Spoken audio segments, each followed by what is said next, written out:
Hi. Hello. నమస్తే. నా పేరు రాధాకృష్ణ. కాశీ ప్రయాణం ముగిసింది. నేను తిరిగి మళ్ళీ హైదరాబాద్ చేరుకోవడం జరిగింది. ఇక మన రెగ్యులర్ 'బిగ్ బాస్' వీడియోస్ మనం చేసుకుందాం. నేను వచ్చి ఈరోజు లేట్ అవుతున్నది వీడియో చేయడానికంటే, నేను మళ్ళీ నిన్నటి మొన్నటి ఎపిసోడ్‌లు 2 చూసి ఇప్పుడు రివ్యూ ఇవ్వాలి కాబట్టి, ఒకసారి అన్నీ చూసుకున్నాక ఇప్పుడు చేద్దాం. అయితే 'బిగ్ స్ట్రామ్', 'ఫైర్ స్ట్రామ్' మామూలుగా లేదు. మీరు చూసే ఉంటారు అందరూను. 'ఫైర్ స్ట్రామ్' చాలా బాగుంది కదా! కాకపోతే ఎవిక్షన్ అనేది శ్రీజకి ఘోర ఇదైపోయింది. నాకైతే బాధ అనిపిస్తా ఉంది. మామూలుగా లేదు. కొత్తగా వచ్చిన వాళ్ళు ఓటింగ్ చేసి శ్రీజాని పంపించడం అనేది మీకు ఎలా ఉంది అనేది కామెంట్ చేయండి. ఎంత దాన్నేమంటారు?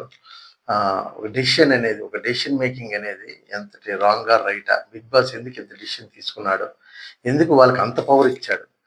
వైల్డ్ కార్డ్స్ అంటే ఇంత వైల్డ్‌గా ఉండాలా అనేది ఏమిటి? దీని తాలూకా ఆంతర్యం ఏమిటి? 'బిగ్ బాస్' ఆంతర్యం ఏమిటి? దీన్ని వ గొప్ప బజ్ క్రియేట్ అయిపోయింది. ఏంటంటే శ్రీజ ఎక్కడి నుంచి దగ్గర దగ్గర 'అగ్ని పరీక్ష' నుంచి శ్రీజ చాలా దీనిగా వచ్చింది. కాకపోతే ఆమె ఇప్పుడిప్పుడే మారింది. తన తాలూకా వాయిస్ అంతటిని కంట్రోల్ చేసుకొని మంచి గేమ్స్ ఆడుతూ ముందుకు వెళ్తుంది. అలాంటి విషయంలో కొంచెం ఏదో మామూలు గేమ్స్‌లోని ఇదైంది. తన్మని కానీ ఆ ఎవిక్షన్ అనేది ప్రజల ద్వారా అయ్యుంటే బాగున్ను. కాకుండా ఇలా జరిగింది. అది రైటా? రాంగా? అనేది మీరు ఒకసారి కామెంట్ సెక్షన్‌లో కామెంట్ చేయండి.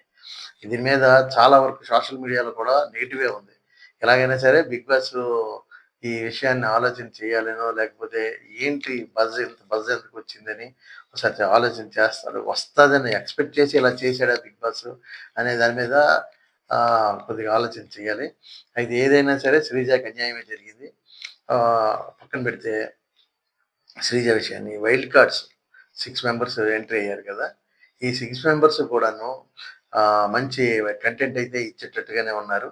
అందులోని 'దివ్యల మాధురి' గారు గాని, లేదా ఆవకాయ పికిల్స్, చిట్టి పికిల్స్, రాజమండ్రి అమ్మాయి రమ్య మోక్ష ఆమె కూడా మంచి కాంట్రోవర్షియల్, చాలా బాగా అగ్రెసివ్‌గా ఆడే వ్యక్తి. బాగా ఎంటర్ అయ్యారు. అయితే ఎపిసోడ్‌లోకి మనం వెళ్దాం. అంటే 2 రోజులు మనం చెప్పుకోలేదు కదా! Saturday, Sunday. సాటర్‌డే అంతా కూడా మామూలుగా ఏదో జరిగిపోయింది గానీ, సండే నాడే ఫుల్ కంటెంట్ ఉంది.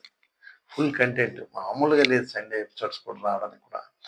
ఆహ్, ఈ తనూజ టోటల్‌గా ఏడుస్తూ ఉంది అని చెప్పి, తనూజ మీద మంచి ఫీడ్‌బ్యాక్ ఇచ్చింది ఫ్లోరా గారు. చెప్పారు ఫ్లోరా గారు.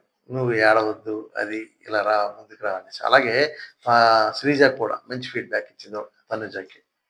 అలా ఈ రకంగా వాళ్ళిద్దరు కంటెస్ట్స్ ఫ్లోరా గారు గాని, డబుల్ ఎలిమినేషన్‌లో ఫ్లోరా గారు గాని, లేకపోతే తర్వాత వెళ్ళిపోయిన ఫైర్ స్టార్మ్ ద్వారా వెళ్ళిపోయిన శ్రీజ గారు గాని, ఇద్దరు కూడాను మంచి ఫీడ్‌బ్యాక్ ఇచ్చారు తనుజకి. ఇక నుంచి తనుజ మంచి ఆట కూడా మార్చుకునే విధానం కూడా ఎలా ఉంటుందో చూడాలి. నెక్స్టు భరణి గారికి మంచి ఫీడ్‌బ్యాక్ ఇయ్యాలి. మొదట దివ్య గారు వచ్చినప్పుడు భరణి గారికి పాజిటివ్‌గా ఉంది. కానీ ఇప్పుడు టోటల్ నెగెటివ్‌గా ఉంది. ఎందుకంటే రమ్య గారు గాని, లేదంటే ఇప్పుడు కొత్తగా వచ్చిన వాళ్ళిద్దరూ కూడాను 'దివ్యల మాధురి' గారు గాని, భరణి గారిని టార్గెట్ చేశారు. మీరు బంధాలు ఏర్పరచుకుంటున్నారు. ఇక్కడికి రావాల్సింది బంధాలు కాదు, కప్పు కొట్టడానికి కాదు వచ్చాము.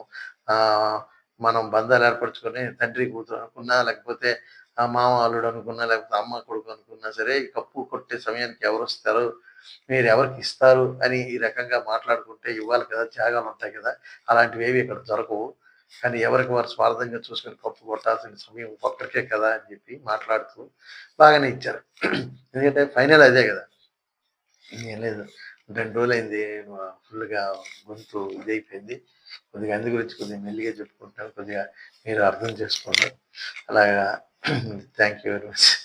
ఇలాగ మీరు అర్థం చేసుకుంటారనేసి. అలాగే నెక్స్ట్ 'నాగార్జున' గారు కూడా చాలా చక్కగా మామూలుగా లేరు. ఎవరై పర్సనల్‌గా 'నాగార్జున' పర్సనల్ ఎవరైతే ఉంటారో వాళ్ళు 'నాగార్జున' గారు చాలా గ్లామర్‌గా తయారు చేసి ముందు మంచి లుక్‌లో పంపిస్తున్నారు అతన్ని కూడాను. 'బిగ్ బాస్' ఎపిసోడ్స్ అయితే సండే ఎపిసోడ్ చాలా బాగుంది అని నాకైతే అనిపించింది. నెక్స్ట్ ఈరోజు నామినేషన్స్ డే. ఈరోజు నామినేషన్స్ డిఫరెంట్‌గా కూడా ఉంటాయి అని చెప్పేసి కొత్త ప్లాన్ ఉన్నదని చెప్పేసి తెలుస్తా ఉంది. ఈరోజు నామినేషన్స్ ఈరోజు ఎపిసోడ్‌లు చూడండి. చాలా చక్కగా ఉంటది. అందరూ కూడాను మీరు కొత్తగా వచ్చిన వాళ్ళకి ఓటింగా, లేకపోతే పాత వాళ్ళకి ఓటింగా అనేది ఒకసారి ఎవరు ఇంకా మళ్ళీ మారుతుంది, అంతా గేమ్ చేంజ్ అయిపోతుంది. ఇరుగిల్లు, పొరుగిల్లు అనుకున్న గేము కాస్త మళ్ళీ 'బిగ్ బాస్' హౌస్‌గా అయిపోయింది. ఒక ఇల్లు మూసేశారు. ఒక హౌస్ మూసేసారు. మొత్తం అందరూ కలిసి ఒకే ఇంట్లో ఉంటున్నారు. ఇప్పుడు ఆ 'బిగ్ బాస్' హౌస్‌లోని మళ్ళీ రచ్చరంబోలాగా అందరూ ఒకరికొకరికి స్టార్ట్ అయిపోయి, వార్స్ కూడా స్టార్ట్ అయిపోయి గేమ్ స్టార్ట్ చేసేసారు. ఈ వైల్డ్ కార్డ్స్ కూడాను రకరకాలుగా మాటలు అవన్నీ ఉంటున్నారు. అయితే శ్రీనివాస్ సాయి కొద్దిగా నెమ్మదిగా ఉన్నాడు. మరి శ్రీనివాస్ సాయి ఎలాగా ఫైర్‌గా అవుతాడో చూడాలి. కొద్దిగా రావాలి. కాంట్రోవర్షియల్ ఆల్రెడీ మాధురి గారైతే కాంట్రోవర్షియల్‌గా దిగిపోయారు. ఇంకా మొదలైంది రచ్చరంబోల లైవ్‌లో చూసుకుంటుంటే ఆవిడ తాలూకా రచ్చ మొదలైపోయింది. మాధురి గారి, దివ్యల మాధురి గారి రచ్చ. ఇంక ముందుకెళ్ళిపోతున్నది. మీరందరూ అబ్జర్వ్ చేయండి. నా నా తాలూకా వీడియోస్‌ని కూడా, రివ్యూస్‌ని కూడా ఒకసారి చూడండి. చూసి లైక్ చేయండి, షేర్ చేయండి, కామెంట్ చేయండి. నాకు ఏ విధంగా నేను చెప్తున్న దాని మీద ఒకసారి కామెంట్ చేయండి. ప్రతి కామెంట్ కూడా వాల్యుబుల్ నాకు. అలాగే కొత్తగా చూసేవాళ్ళు ఎవరైనా ఉంటే సబ్స్క్రైబ్ చేసుకోండి. నా ఛానల్ 'ఎన్ఆర్‌కే టాక్స్'. నేను మీ రాధాకృష్ణ. Thank you.